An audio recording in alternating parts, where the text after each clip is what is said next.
Welcome, dear viewers. Today's episode is called, Why is Jewish Identity Determined by the Mother? How Mothers Shaped a Nation. For nearly 2,000 years, one simple question has determined who belongs to the Jewish people. Who was your mother? Not your father, not your beliefs, not your devotion to tradition, your mother. This single rule, matrilineal descent, has preserved Jewish identity through empires, exiles, and genocides. But here's what they don't tell you. This wasn't always the way.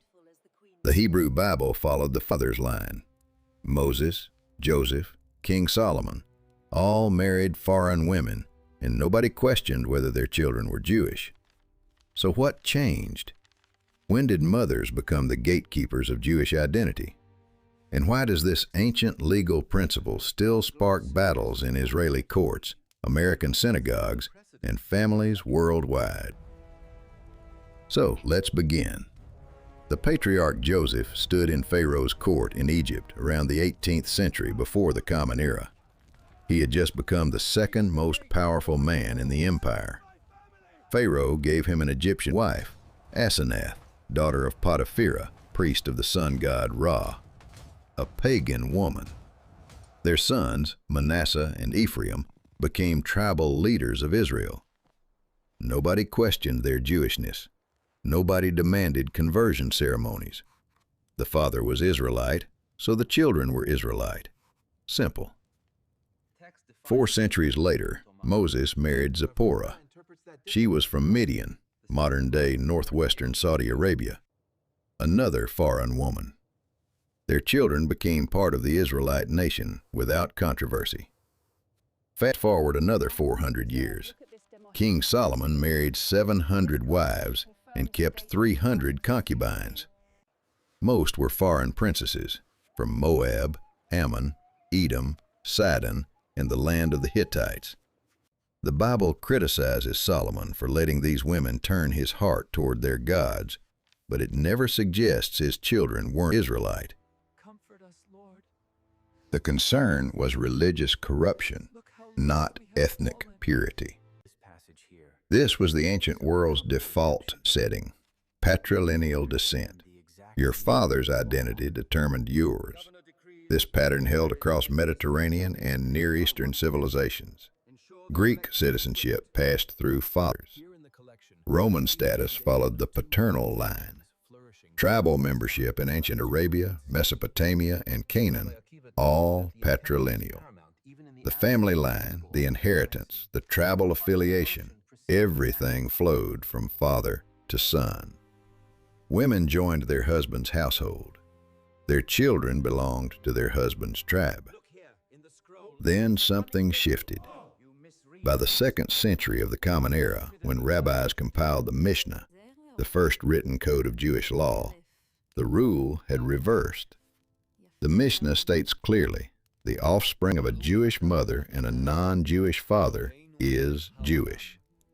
The offspring of a non-Jewish mother and a Jewish father is not Jewish. This appears in Tractate Kedushin, chapter 3, Mishnah 12, like a bolt from the blue, as Harvard professor Shaye Cohen described it.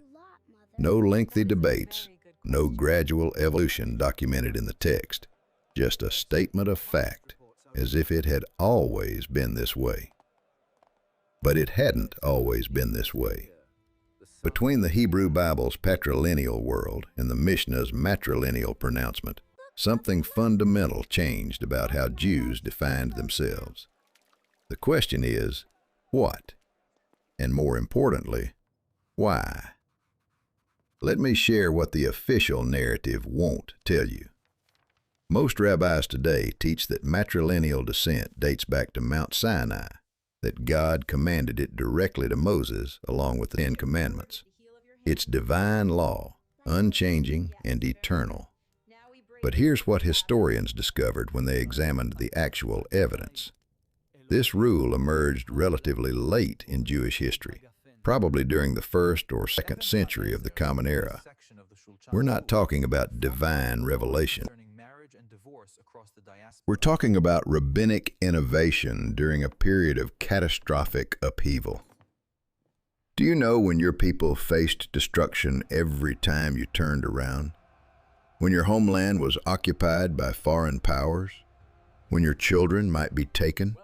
When your wives might be assaulted? When your identity as a people hung by a thread? What would you do to survive? Share your thoughts in the comments. Consider the timeline. In 70 of the Common Era, Roman legions under future Emperor Titus destroyed the Second Temple in Jerusalem. They set fire to the most sacred site in Judaism. According to the historian Josephus, Roman soldiers slaughtered thousands inside the temple compound. Blood ran down the temple steps. The city was razed. The Jewish state ceased to exist. Over 1 million people perished in the siege and its aftermath. Survivors were sold into slavery across the Roman Empire. The Jewish people suddenly found themselves stateless, scattered, vulnerable. 62 years later, Emperor Hadrian crushed the Bar Kokhba revolt, the last major Jewish uprising against Rome. The emperor was determined to erase Jewish identity from the landscape itself. He renamed Jerusalem as Aelia Capitolina. He renamed the province of Judea as Syria Palestina, Palestine, deliberately invoking the name of the ancient Philistines, enemies of the Jewish people. Jews were banned from entering Jerusalem, except 1 day per year to mourn at the ruins of their temple. The death toll approached 600,000. Entire communities were annihilated. The demographic center of Jewish life shifted permanently away from the land of Israel. This was the world in which the rabbis were developing what would become the Talmud. They were creating a Judaism that could survive without a temple, without priests, without a homeland, without political power. They were engineering a portable religion, one that could be carried in the mind and practiced anywhere. And part of that engineering involved answering a question that had become existentially urgent. Who counts as a Jew when your community is under siege? Professor Shaye Cohen of Harvard University spent decades studying the origins of matrilineal descent. His research, published in the AJS Review in 1985, revealed something remarkable. Cohen found clear evidence that the matrilineal principle did not exist during the Second Temple period, the 5 centuries between the Babylonian exile and the Roman destruction of Jerusalem. He examined marriage contracts from the Jewish community in Elephantine, Egypt, dating to the 5th century before the Common Era. Jews and non-Jews intermarried. The documents show no concern for matrilineal or patrilineal descent determining Jewish status. What mattered was whether you participated in the Jewish community.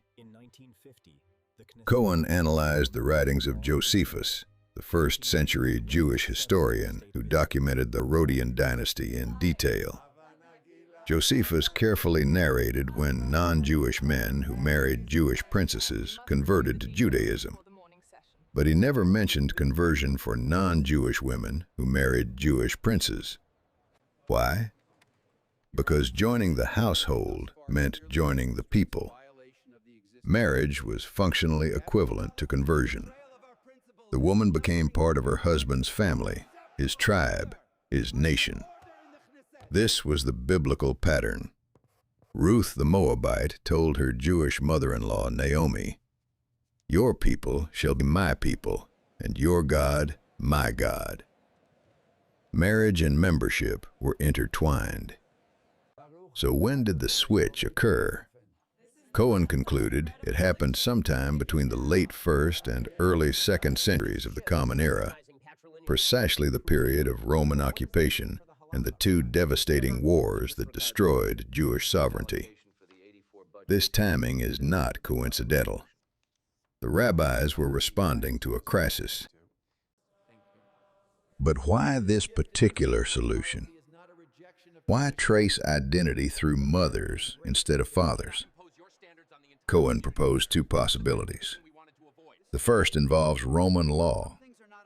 Under Roman legal codes, when parents could not contract a legal marriage, when Conubium, the legal capacity to marry, was absent, the child followed the status of the mother. Romans recognized marriages between Roman citizens, but marriages between a Roman and a non-Roman, or between free and slave, had no legal standing. Children of such unions took their mother's status by default, since paternity was legally irrelevant when no marriage existed. The Rabbinic principle mirrors this logic exactly. The Mishna declared that marriages between Jews and non-Jews have no legal validity. Lo tafseh kiddushin. If the marriage doesn't legally exist, the father has no connection to the children. Status defaults to the mother. Cohen found striking parallels in terminology. The Hebrew concept of kiddushin, the Jewish marriage contract, contains the same structural logic as the Roman concept of Conubium. Both systems assign matrilineal status when a legal marriage cannot exist. Critics challenged Cohen's Roman law theory. Rabbi Louis Jacobs argued that rabbis would more likely have reacted against Roman influence by preserving Jewish patrilineal traditions, not copying Roman patterns. Michael Coronaldi pointed out a crucial difference. Roman law applied matrilineal status only when the parents weren't married, and the child therefore had no legal father. Rabbinic law applied the matrilineal principle regardless of whether parents were married. In Jewish law, the child's status is unaffected by marital status. It's determined purely by the mother's identity. Cohen offered a second explanation, drawing from an obscure passage in the Mishna about animal husbandry. Tractate Kilayim, Forbidden Mixtures, discusses what happens when you breed animals of different species. The Torah prohibits mixing a horse and a donkey, but if it happens anyway, the offspring is a mule. The Mishna rules that a mule whose mother was a horse and father was a donkey should be allowed to mate with other horses. The mule inherits horsehood from its mother, regardless of its donkey father. Could the rabbis have extrapolated this principle to humans? Could they have reasoned that just as mixed breeding in animals follows the mother, so too should mixed unions between Jews and non-Jews? The logic is provocative. Treat intermarriage like forbidden mixture. The offspring follows the mother's status. Cohen himself admitted this explanation is speculative. No rabbinic text explicitly draws this connection, but the parallel exists in the Mishna, waiting to be noticed. Here's another possibility that scholars rarely discuss publicly, though it lurks in the background of every conversation about matrilineal descent: certainty. The Latin phrase is mater semper certa est, pater numquam. The mother is always certain, the father never. Throughout human history, before DNA testing, maternity was observable fact. You could see which woman gave birth. Paternity was presumption based on trust, timing, and social convention. In a patriarchal society where women had few legal rights and could be vulnerable to assault, especially during times of war and occupation, identifying the mother was the only reliable way to establish a child's identity. This explanation appears frequently in popular discussions of matrilineal descent. It seems logical. It's emotionally satisfying. There's only one problem. It doesn't accurately explain the rabbinic rule. Jewish law determines priesthood, being a Cohen or Levite, through the father's line. It always has. If paternity was too uncertain to establish Jewish identity, why was it reliable enough to establish priestly status? Priestly families in ancient and medieval Judaism had to trace their lineage back through fathers to Aaron, brother of Moses. The system depended entirely on patrilineal certainty. The certainty argument also fails to explain why the change happened when it did. Paternity was equally uncertain in the time of Abraham, Moses, David, and Solomon. Yet for 1,500 years, Jewish identity followed the father. Why did uncertainty suddenly matter in the 2nd century of the Common Era, but not before? The real answer likely involves something more profound than legal logic or biological certainty. It involves survival strategy. The rabbis were designing a system that could preserve Jewish identity under conditions of extreme vulnerability. Consider what happens in war zones. Women are targeted. Assault is used as a weapon of conquest. When armies march through, when occupying forces abuse their power, Jewish women faced dangers Jewish men did not. If Jewish identity followed the father's line, then a child born from assault by a non-Jewish soldier would not be Jewish. That child would be lost to the community. The mother would be left with a child who didn't belong to her people. But under matrilineal descent, that child is Jewish. The mother remains part of the community. Her child remains part of the community. She doesn't have to choose between abandoning her child or leaving her people. This is the brutal calculus of survival. The rabbis created a rule that meant Jewish women couldn't be expelled from their community because of violence done to them. They created a rule that kept families together when the world tried to tear them apart. Look at the book of Ezra, written around 450 before the Common Era, documenting the return from Babylonian exile. The Jewish community that returned to Jerusalem discovered that many Jews had married foreign wives during the 70 years of exile. Ezra commanded these men to divorce their foreign wives and send away their children. It's one of the most disturbing passages in the Hebrew Bible. Families destroyed in the name of preserving Jewish purity. The text records that the people sat in the open square before the temple, trembling because of this matter and because of heavy rain. They sent away their wives and children into the rain.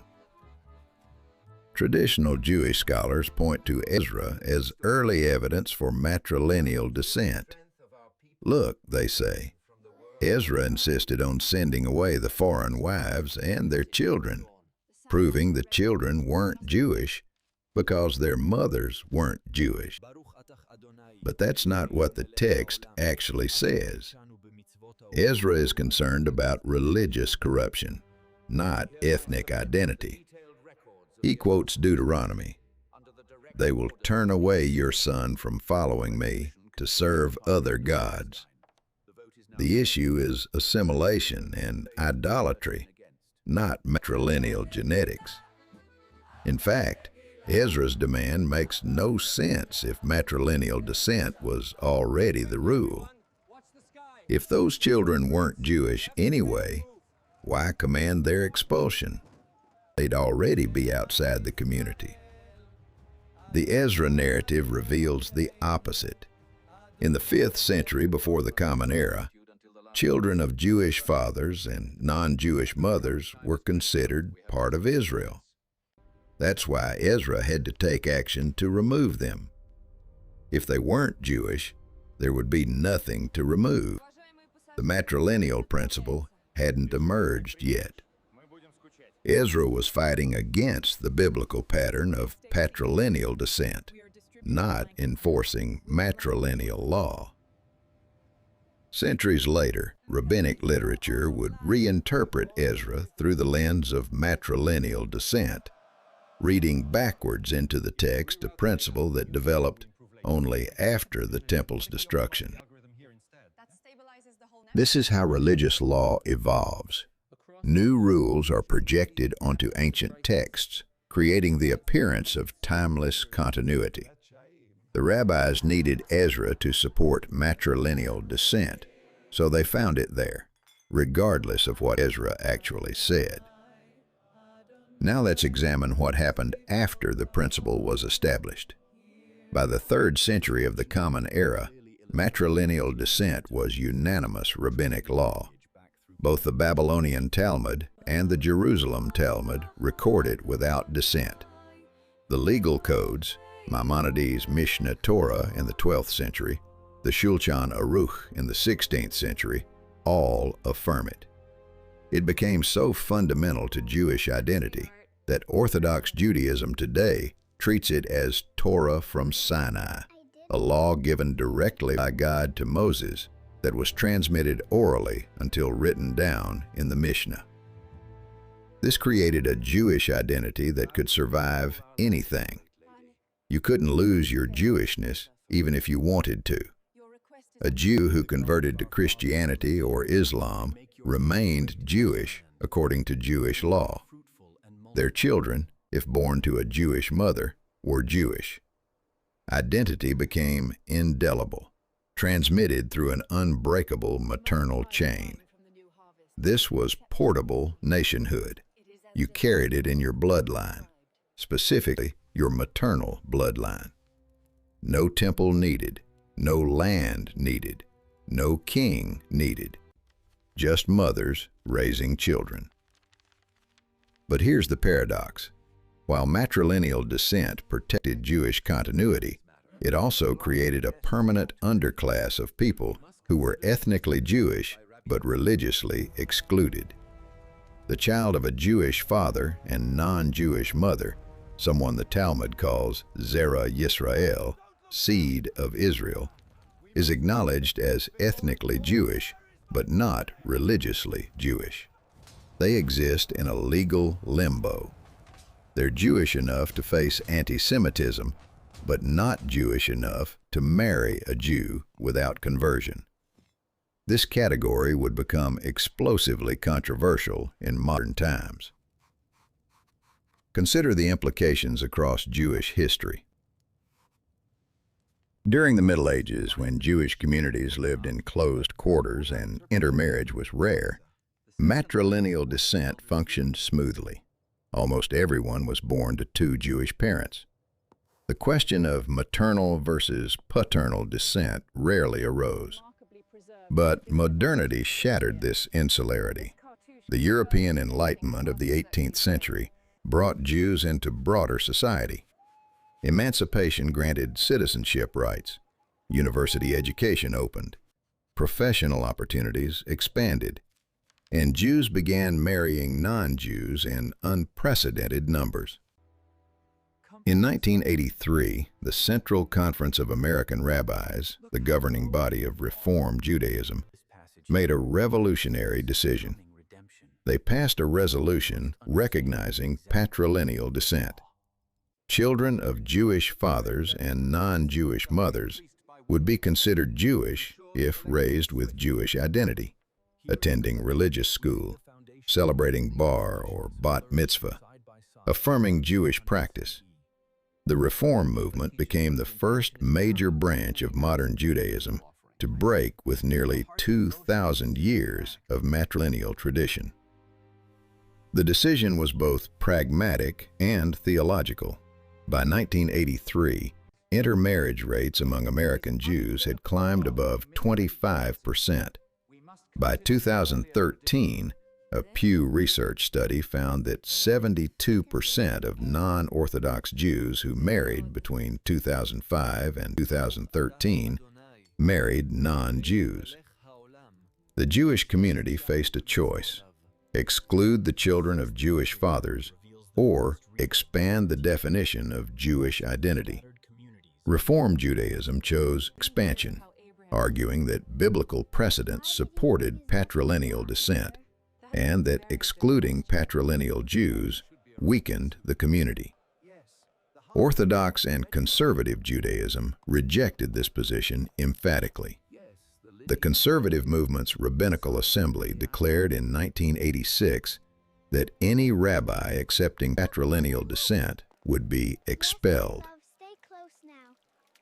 They argued that matrilineal descent was not negotiable, not a mere custom, but fundamental law. To change it would create chaos. Two incompatible definitions of Jewish identity operating simultaneously. A Reform Jew might be considered non-Jewish by Orthodox and conservative standards. Marriages would be invalid. Children's status would be disputed. The Jewish people would fracture along denominational lines. Guess what? That's exactly what happened. Today, American Jewry operates with irreconcilable definitions of Jewishness. Reform and Reconstructionist Judaism accept patrilineal descent with appropriate upbringing. Orthodox and conservative Judaism insist on matrilineal descent or formal conversion. This creates absurd situations. A child raised in a Reform synagogue, educated in Jewish schools, fully identifying as Jewish, may be told by an Orthodox or conservative rabbi that they need to convert to be really Jewish. Family members may not be able to marry each other in different synagogue movements. The dream of Jewish unity has splintered on the question of who counts as a Jew. Nowhere is this battle more intense than in Israel. The State of Israel was founded in 1948 on Zionist principles of ingathering exiles, creating a Jewish homeland after 2 millennia of dispersion. The law of return, passed in 1950, granted every Jew the right to immigrate to Israel and receive automatic citizenship. It was a cornerstone of Israel's founding vision.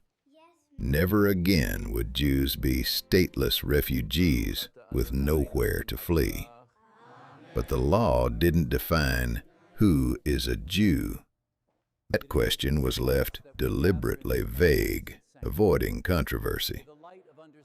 The ambiguity exploded in 1968 in the Shalit case.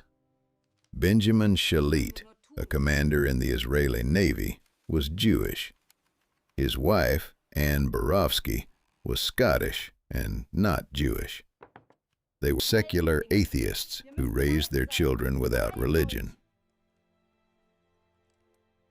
When Shalit tried to register his children in the Israeli population registry as Jewish by nationality, the government refused. According to Halakha, Jewish religious law, his children weren't Jewish because their mother wasn't Jewish. Shalit appealed to the Supreme Court, arguing for a secular definition of Jewish nationality separate from religious identity. The Supreme Court ruled 5-4 in Shalit's favor, allowing him to register his children as Jewish by nationality based on his subjective identification, even though they weren't Jewish by religious law. The decision sent shockwaves through Israeli society. Religious parties were outraged.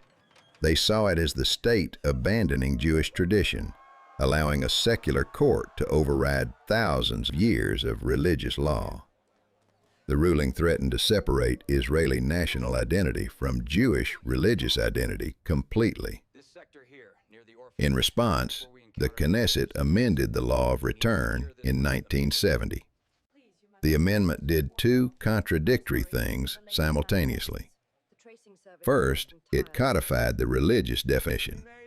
For the purposes of this law, Jew means a person who was born of a Jewish mother or has become converted to Judaism and who is not a member of another religion. Matrilineal descent became Israeli law. But second, the amendment expanded immigration rights beyond Jews to include a child and grandchild of a Jew, the spouse of a Jew, the spouse of a child of a Jew, and the spouse of a grandchild of a Jew. This was the Grandchild clause, and it changed everything. You didn't need to be Jewish, according to Halacha, to immigrate to Israel. Having one Jewish grandparent was sufficient. Why this expansion? Multiple factors converged. In 1968 and 69, Poland experienced an anti-Semitic campaign by the communist government. Jews fled to Israel, but many were highly assimilated, married to non-Jews, with non-Jewish children and grandchildren. Israel wanted to absorb these families. Demographically, Israel also faced pressure from higher Arab birth rates and wanted to maximize Jewish immigration. But there was another reason, darker and more profound: the Holocaust. The Nazi Nuremberg laws of 1935 defined Jewishness to include anyone with 3 or 4 Jewish grandparents, or 2 Jewish grandparents if they practiced Judaism or were married to a Jew. Even one Jewish grandparent placed you under Nazi racial laws, subject to persecution and restrictions. The Grandchild clause in Israel's law of return mirrored this. Anyone who would have been targeted by the Nazis for being Jewish enough to persecute was Jewish enough to find refuge in Israel. It was a moral statement. We will protect those Hitler tried to destroy. The 1970 compromise created lasting tension. Religious authorities complained that thousands of immigrants were arriving who weren't Jewish according to Halacha. They couldn't marry in Israel without conversion because Israel recognizes only Orthodox marriages performed by the chief Rabbinate. They couldn't be buried in Jewish cemeteries, but they held Israeli citizenship, served in the military, paid taxes, and lived as Israelis. A new category emerged: the extended Jewish population. As of 2023, over 400,000 Israeli citizens fell into this category, ethnically connected to Judaism through grandparents, but not halakhically Jewish. This population came primarily from the former Soviet Union. After the Soviet Union collapsed in 1991, over 1 million immigrants from Russia, Ukraine, Belarus, and other former Soviet republics moved to Israel. Many had Jewish heritage, but limited Jewish education or practice after 70 years of communist suppression of religion. Many had intermarried. Their children and grandchildren arrived under the Grandchild clause. They were Russian-speaking Israelis who identified culturally as Russian more than Jewish. Some were Christian Orthodox. A few were openly anti-Semitic. In September 2007, Israeli police discovered a neo-Nazi cell operating in Petah Tikva. 8 teenage immigrants from the former Soviet Union called themselves Patrol 36. They attacked foreign workers, religious Jews, drug addicts, and homeless people. They filmed their attacks and uploaded videos to Russian neo-Nazi websites. All 8 held Israeli citizenship under the law of return based on Jewish grandparents. None were Jewish, according to Halakha. The case shocked the nation and reignited debates about amending the law of return. Religious parties pushed to eliminate the Grandchild clause. They argued it betrayed the purpose of a Jewish state to grant citizenship to people who weren't Jewish and might even be hostile to Jews. Secular Israelis and Reform Jews countered that restricting the law would abandon Holocaust survivors' descendants and betray Israel's founding promise to be a refuge for persecuted Jews. American Jewish organizations threatened that American support for Israel couldn't be taken for granted if Israel delegitimized non-Orthodox Judaism by changing the law of return. Multiple coalition governments in the 2010s and 2020s have included proposals to amend the law of return in their coalition agreements. In January 2023, the 37th Israeli government's coalition agreement with United Torah Judaism explicitly stated the intention to amend the Grandchild clause. In July 2025, the Knesset voted on a bill by Noam Party member Avi Maoz to remove the Grandchild clause. Ultra-Orthodox parties Shas and United Torah Judaism broke a coalition boycott to support it. The bill failed 18 to 54. The battle continues. Meanwhile, the question of conversion gnaws at Israeli society. Orthodox Judaism doesn't recognize reform or conservative conversions performed in Israel or abroad. But in March 2021, the Israeli Supreme Court ruled that anyone who converts to Judaism under reform or conservative auspices in Israel must be recognized as Jewish for purposes of the law of return and immigration. The chief rabbinate rejected the ruling, insisting such converts cannot marry in Israel without Orthodox conversion. Multiple legal systems operate simultaneously. Secular courts say you're Jewish enough to immigrate. The religious courts say you're not Jewish enough to marry. Let's return to the deeper question. Why did matrilineal descent survive? Why, despite modernity, secularism, feminism, genetic testing, and denominational battles, does matrilineal descent remain the dominant standard in Jewish law and Israeli policy? Because it worked. For 2,000 years, matrilineal descent preserved Jewish identity through circumstances that destroyed dozens of other ancient peoples. The Assyrians scattered the 10 tribes of Israel in 722 before the Common Era. They vanished, assimilated, lost. The Babylonians exiled the Jews in 586 before the Common Era. They survived and returned. The Romans destroyed the Jewish state in 70 of the Common Era. Judaism adapted and thrived in diaspora. Crusaders slaughtered Jewish communities. Survivors rebuilt. Spanish Inquisition expelled Jews. They resettled and preserved traditions. Russian pogroms tried to break them. They emigrated and established new communities. The Holocaust murdered 6 million. The remnant founded Israel. Through all of it, one constant, the Jewish mother. She taught the children. She kept the Sabbath. She maintained kosher kitchens. She passed down language, prayers, recipes, stories. When fathers were taken for forced labor, mothers held communities together. When families fled persecution, mothers carried children and traditions. When assimilation threatened, mothers insisted on Jewish education. The rabbis who established matrilineal descent 2,000 years ago didn't know about the Holocaust or Soviet communism or the State of Israel, but they understood something fundamental. Survival depended on women. Consider the Holocaust. Between 1941 and 1945, the Nazi regime murdered 2 million Jewish women. They targeted women for specific brutality. In concentration camps, pregnant women were sent immediately to gas chambers. If pregnancy was discovered later, women faced forced abortions, or their newborns were killed at birth to save the mother's life.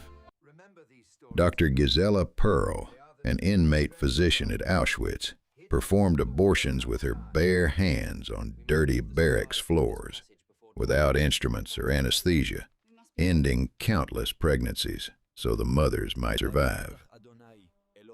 Yet despite this horror, or perhaps because of it, Jewish women demonstrated extraordinary resilience. Researchers studying Holocaust survival found that women created stronger social support networks in concentration camps than men. They shared food, picked lice from each other's hair, kept each other warm, formed surrogate family structures. While both sexes faced unimaginable suffering, testimonies consistently record women referring to camp relationships in familial terms: sisters, mothers, daughters. Motherhood represented identity. Women worried about children continuously, whether their children were alive, dead, hidden with Christian families, lost in the chaos of war.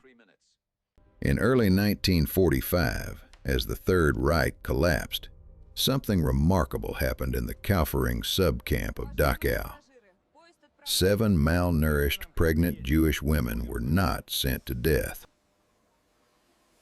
Instead, camp authorities placed them in a special barrack, the Schwanger Kommando, pregnancy unit. A Jewish capo in charge of the kitchen provided them food. He recruited Dr. Erno Vadas, a Jewish obstetrician imprisoned in the men's camp, to deliver the babies. Dr. Vadas is remembered for saying, "Too many Jewish children were killed. These must survive." All 7 babies were born. 6 mothers survived into their 80s. All the children were alive as of 2018. This sudden humanitarian gesture in a vicious camp remains puzzling to historians. Most likely the camp commandant, facing eventual war crimes trials, calculated that saving Jewish babies might help his case. But Dr. Vadas made a different calculation. After liberation, he returned to his hometown in Hungary, restarted his medical practice, married the supervising nurse from Dachau, and refused to have children himself, fearing what might happen to them. He treated the poor and charged only what they could afford. He passed away in 1957 from prostate cancer. A small room in the local historical museum commemorates him. These stories illuminate why matrilineal descent mattered. Jewish identity had to survive whether or not the father was present, willing, or even known. Mothers were the irreducible minimum. If a Jewish woman survived and raised children, those children were Jewish. The chain continued. One generation linked to the next through mothers, regardless of conquest, exile, or catastrophe. But matrilineal descent also created profound inequalities.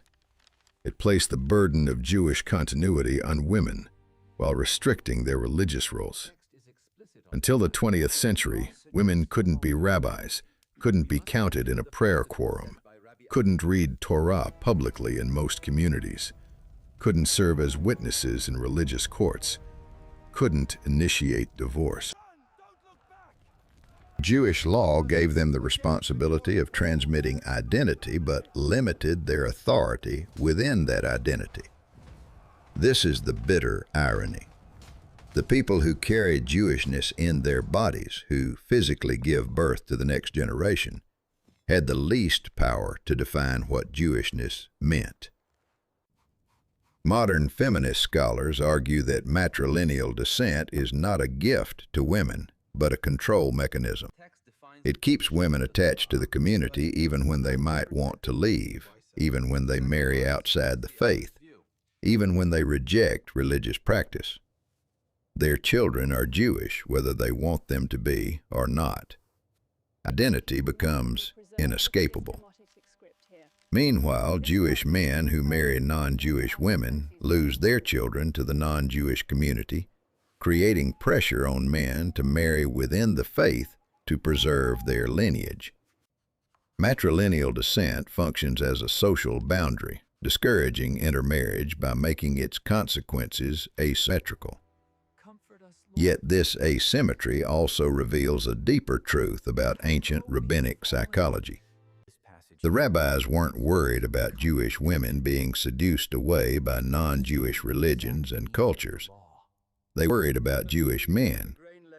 The biblical warnings against intermarriage focus on foreign wives leading Israelite husbands into idolatry. King Solomon's foreign wives turned his heart to other gods. The men had power, wealth, access to foreign women through conquest and diplomacy. The men were the assimilation risk. So the rabbis created a system where men's intermarriages cost them their children's Jewish status. It was a deterrent. But for women, the calculation was different. Women in the ancient and medieval worlds had less autonomy, less choice in marriage partners, less ability to resist assault during war. So the system protected their children's status regardless of the father. It kept the children Jewish even when the mother couldn't control the circumstances of conception. This is survival strategy coded into law. Fast forward to genetic research in the 21st century. Scientists studying Jewish genetics made a fascinating discovery. They analyzed mitochondrial DNA, genetic material inherited solely through the maternal line, in Jewish populations worldwide. Ashkenazi Jews from Eastern Europe, Sephardic Jews from the Mediterranean and Middle East, Mizrahi Jews from North Africa and Arab lands, all showed evidence of founding maternal lineages. For Ashkenazi Jews specifically, about 40% of the population descended from just 4 women who lived 1,000 to 2,000 years ago. These 4 founding mothers started maternal genetic lineages that branched out across centuries, connecting millions of descendants today.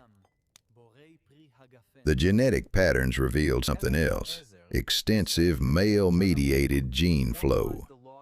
Throughout the diaspora, Jewish men married or had children with local non-Jewish women at significant rates. These women converted, or their children were raised Jewish, but genetically, they introduced non-Jewish ancestry into Jewish populations. Meanwhile, Jewish women maintained more genetic continuity with ancient Levantine populations. The matrilineal cultural rule created matrilineal genetic effects. Jewish populations worldwide share maternal genetic markers despite geographic separation, while showing more diverse paternal genetic markers from local populations where they settled. This genetic evidence vindicates the rabbinic system in an unexpected way. If Jewish identity had remained patrilineal, allowing Jewish men to marry non-Jewish women freely with their children automatically Jewish, genetic assimilation would have accelerated. Local genetic patterns would have overwhelmed Jewish distinctiveness within a few generations. But by making maternal descent the determining factor and discouraging Jewish men from intermarriage through the loss of their children's status, the rabbis preserved genetic and cultural continuity, even in diaspora. Today's battles over patrilineal versus matrilineal descent echo ancient tensions. American Reform Judaism embraced patrilineal descent in 1983, arguing it's more egalitarian, more biblical, more suited to modern families. Orthodox and conservative movements insist matrilineal descent is non-negotiable, sacred law that cannot change even if social circumstances pressure it. Both sides claim moral high ground. Reform says, include more people, welcome families, don't exclude children who identify as Jewish. Orthodox says, maintain standards, preserve tradition, don't redefine Jewishness to suit contemporary convenience. The Israeli case is even more complex because citizenship and religious status diverge. The law of return brings non-Jews to Israel based on ethnic connection. One Jewish grandparent suffices. But the Rabbinate won't marry them to Jews without conversion. Hundreds of thousands of Israelis exist in this liminal space, legally Israeli, but not religiously Jewish. They serve in the army, pay taxes, build the country, but can't have a Jewish wedding or burial. The government created a new population registry category: no religion, no nationality, just citizens. Some proposed solutions border on absurd.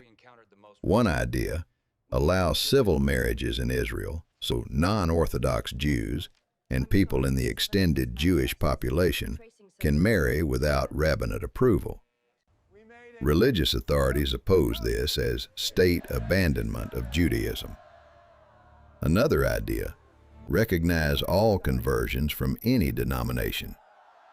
Orthodox rabbinate refuses, insisting only Orthodox conversion is valid. A third idea: eliminate the Grandchild clause, restricting the law of return to halakhic Jews only.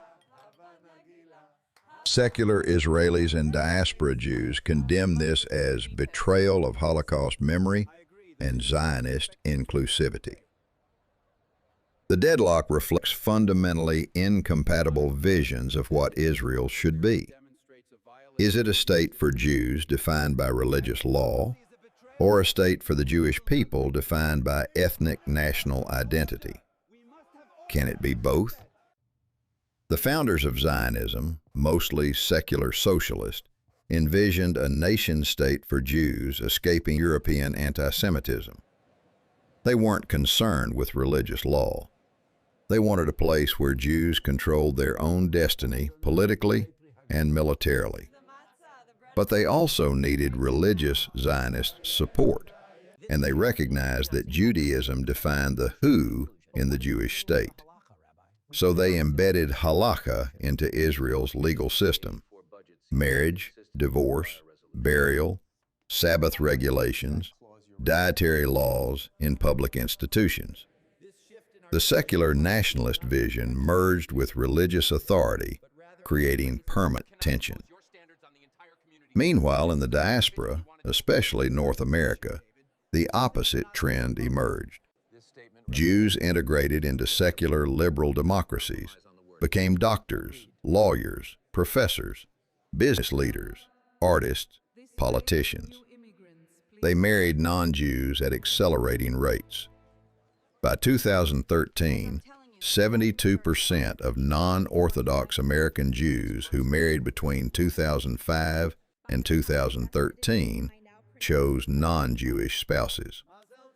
These families face a choice: raise children without Judaism, raise them in the non-Jewish partner's religion, or raise them Jewish.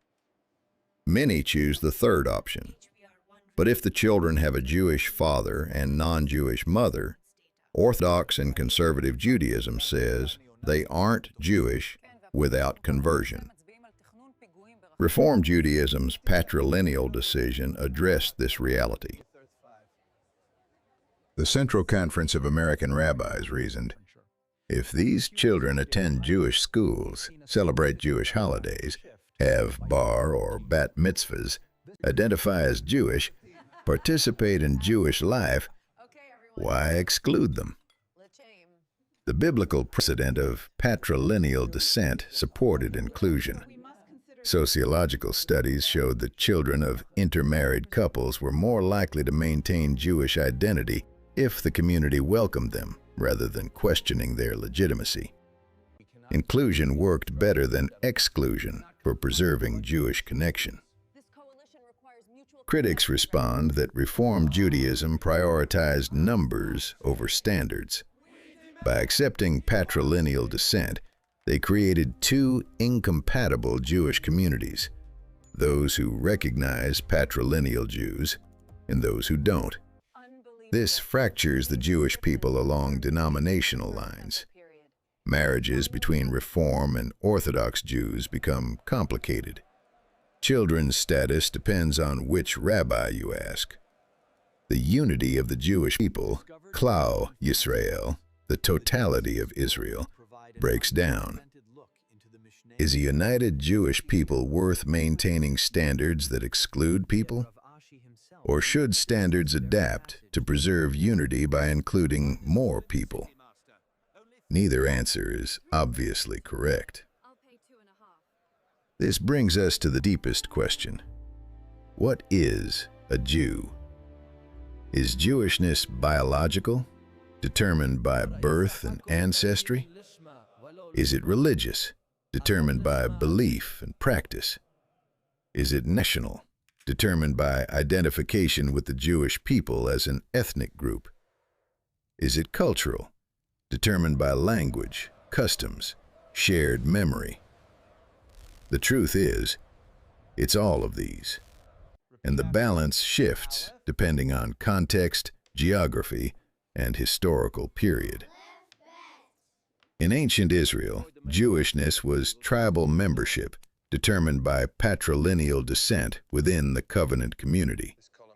After the Babylonian exile, it became religious national identity, centered on Torah and temple.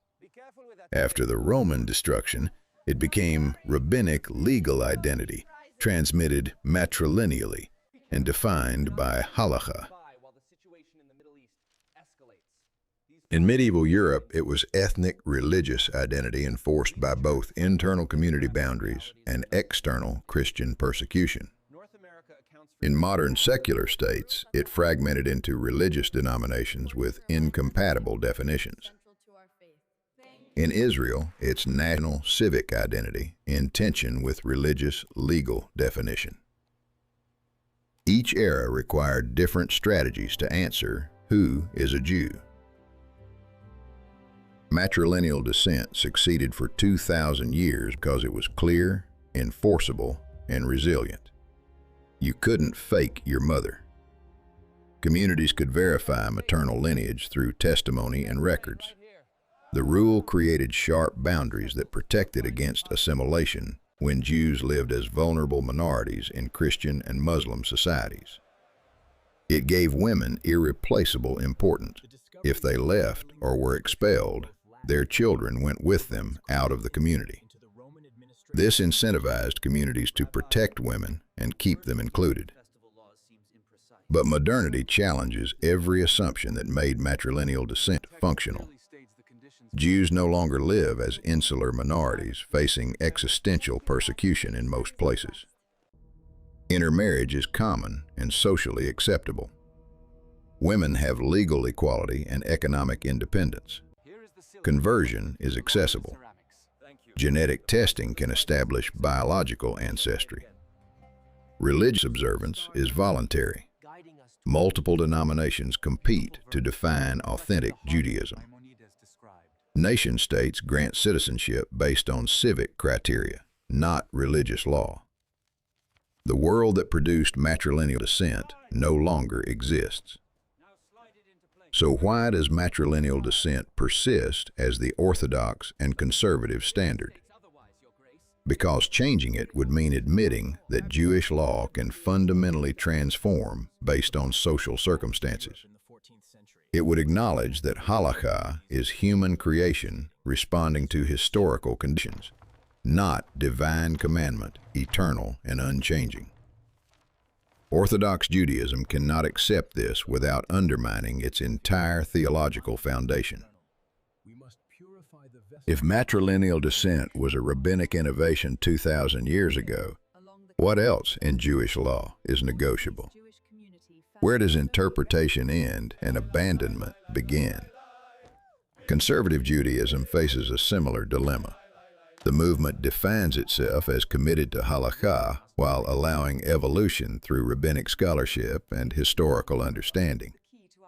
But matrilineal descent became too foundational. Changing it would create chaos, millions of people's Jewish status suddenly uncertain, marriage validity questioned, family identities disrupted. The cost of change exceeds the benefit. Better to maintain continuity with Orthodox Judaism on this issue, even if it excludes patrilineal Jews and complicates interfaith families. Reform Judaism made the opposite calculation. Include patrilineal Jews, even if it means breaking with Orthodox and conservative movements. The reform argument is that Jewish survival in modernity depends on welcoming everyone who wants to affiliate. Demographic studies show Jews are a tiny percentage of the global population, 15 million out of 8 billion humans, less than 0.2%. Interfaith families represent potential growth if the community embraces them, or guaranteed losses if the community rejects them. From this perspective, excluding patrilineal Jews is demographic suicide. But here's the thing that nobody wants to say out loud. Both strategies might be right simultaneously. Orthodox and conservative Judaism preserve a rigorous, bounded, halakhic definition of Jewishness that maintains continuity with 2 millennia of tradition. This creates a core community with shared standards, mutual recognition, and deep commitment.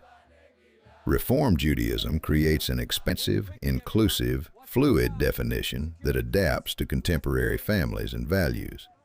This creates a larger community that includes people who might otherwise be lost.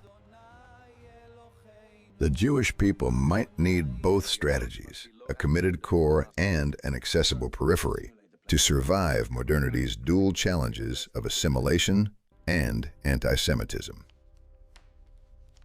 The mother remains at the center of all these debates. In traditional Orthodox homes, mothers light Sabbath candles, prepare holiday meals, maintain kashrut, educate children in Jewish practice. They are the daily transmitters of religious life. Fathers may lead prayers and study Torah, but mothers create the Jewish home. This gendered division of labor reinforces matrilineal descent ideologically. If mothers are responsible for children's Jewish formation, then it makes sense for children's Jewish status to derive from mothers. In liberal Jewish homes, the picture is different. Egalitarian couples share religious responsibilities. Fathers light candles. Mothers read Torah. Both parents teach children. Gender roles have collapsed. So why should identity follow the mother, but not the father? The patrilineal descent argument gains force when traditional justifications for matrilineal descent lose sociological foundation. If mothers and fathers both raise Jewish children, both should be able to confer Jewish identity. Yet even in egalitarian families, biological reality persists. Mothers gestate children in their bodies for 9 months. Birth remains visceral, immediate, undeniable. In an age of sperm donors, surrogacy, adoption, and complex family structures, maternity retains a biological clarity that paternity sometimes lacks. This isn't determinative. Many families function beautifully with adoptive, step, or non-biological parents. But it explains why matrilineal descent has emotional resonance beyond religious law. The mother-child bond is the first relationship every human experiences. There's also a darker current running beneath these debates that few acknowledge: control over women's bodies and reproductive choices. If Jewish law defines children's status by the mother's identity, then Jewish women's reproductive decisions become community property. A Jewish woman who marries a non-Jew and has children keeps those children for the Jewish people. A non-Jewish woman who marries a Jewish man and has children keeps those children for her people. Women become vessels for transmitting identity. Their choices about partners, about childbearing, about how to raise their children carry communal consequences. Conservative and Orthodox authorities insist that matrilineal descent empowers women by making them indispensable for Jewish continuity. Critics respond that this is false empowerment, assigning responsibility without authority, importance without choice. Women must transmit Jewishness, but historically couldn't define what it means to be Jewish. That interpretation was reserved for male rabbis studying in male-only study halls, issuing rulings that governed women's lives, but excluded women's voices. Modern feminist Jewish movements have challenged this structure. Women now serve as rabbis in Reform, Reconstructionist, and Conservative Judaism. They write responsa, legal opinions on Jewish law. They lead congregations, teach Torah, create new rituals. The Orthodox feminist movement pushes boundaries within halakha, expanding women's Torah study, leadership roles, and religious participation while maintaining matrilineal descent and other core halakhic principles. But they cannot ordain women rabbis or grant women halakhic authority equal to men without Orthodox Judaism fragmenting. The system resists fundamental transformation. So we arrive at the present moment. Jewish identity has never been more contested or more diverse. In Israel, tensions over the law of return and conversion threaten coalition governments and divide society. In America, denominational differences over patrilineal descent create incompatible communities within the same ethnicity. Globally, Jews range from ultra-Orthodox Hasidim in Williamsburg to secular atheists in Tel Aviv, to Buddhist-inflected Jews in California. What unites them? Increasingly, the answer is unclear. Matrilineal descent was supposed to provide an answer. It created a clear rule. If your mother is Jewish, you are Jewish. Simple, enforceable, continuous across generations and geographies. But modernity revealed the rule's limitations. It excludes people who feel Jewish, act Jewish, identify as Jewish, but whose father was Jewish and mother was not. It creates painful family divisions where siblings have different status, depending on parents' marriage timing or mother's conversion status. It grants religious authorities power over personal identity that secular individuals reject. The debate will continue because there is no resolution that satisfies everyone. Those who want strict halakhic standards will oppose patrilineal descent regardless of social consequences. Those who want maximum inclusion will oppose matrilineal exclusivity regardless of traditional precedent. Israel will struggle to balance its Jewish and democratic characters. American Jewry will fracture into increasingly separate denominational streams. Interfaith families will navigate incompatible definitions of their children's identity. But through all this complexity and conflict, one fact remains. Jewish mothers continue raising Jewish children. In Orthodox homes in Jerusalem, in Reform synagogues in Los Angeles, in secular apartments in Berlin, in mixed-faith households in Sydney, mothers are teaching children what it means to be Jewish. They're cooking traditional foods, lighting Sabbath candles, telling family stories, explaining holidays, passing down values. They're creating the next generation's Jewish identity, whatever definition that takes. The rabbis who established matrilineal descent 2,000 years ago couldn't have imagined today's world. Computers, genetic testing, commercial air travel, liberal democracies, women's equality, interfaith marriages, the state of Israel, the Holocaust's aftermath, Reform Judaism, cultural pluralism. But they understood something that transcends technological and social change. Continuity depends on transmission, and transmission happens through relationships. And the most fundamental human relationship is between mother and child. They anchored Jewish identity in that relationship, knowing it would survive circumstances they couldn't predict. Were they right? History suggests yes. Jews outlasted the Assyrians, Babylonians, Persians, Greeks, Romans, medieval Christian persecution, the Inquisition, pogroms, the Holocaust. Other ancient peoples vanished. Jews remained. Matrilineal descent didn't cause this survival. Resilience, adaptation, religious innovation, and stubborn determination mattered more.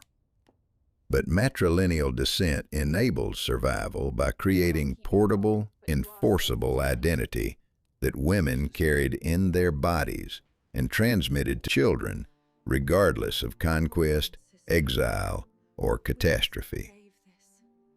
The question for the future isn't whether to preserve matrilineal descent. That question already split into denominations with incompatible answers. The real question is, can the Jewish people remain a coherent community with fundamentally different definitions of Jewishness? Can Reformed Jews who accept patrilineal descent and Orthodox Jews who insist on matrilineal descent still marry each other, attend each other's synagogues, feel part of the same people? Can Israelis in the extended Jewish population and halakhically Jewish Israelis build one nation? Can Jews worldwide maintain Klal Yisrael, unity of Israel, while disagreeing about who Israel includes? Nobody knows. We're living through an unprecedented experiment in Jewish identity fragmentation, combined with unprecedented Jewish empowerment through the State of Israel and integration into free societies. The outcomes won't be clear for generations, but this much is certain: mothers will remain central. Whether Jewish identity follows the mother by religious law or includes patrilineal Jews or expands through conversion or contracts through strict standards, mothers will still be there at the beginning, giving birth, raising children, teaching tradition, carrying forward whatever version of Jewishness survives into the future. 2,000 years from now, if there are still people calling themselves Jews, you can bet mothers will have made it possible. This is the matzah, the bread of affliction. We break it now. This shift in recognizing patrilineal descent is crucial for inclusion. But what does this mean for the halakha, Rabbi? We cannot simply disregard tradition. This allocation for the '84 budget seems inconsistent with the prior resolution. I've highlighted the exact clause you're referring to.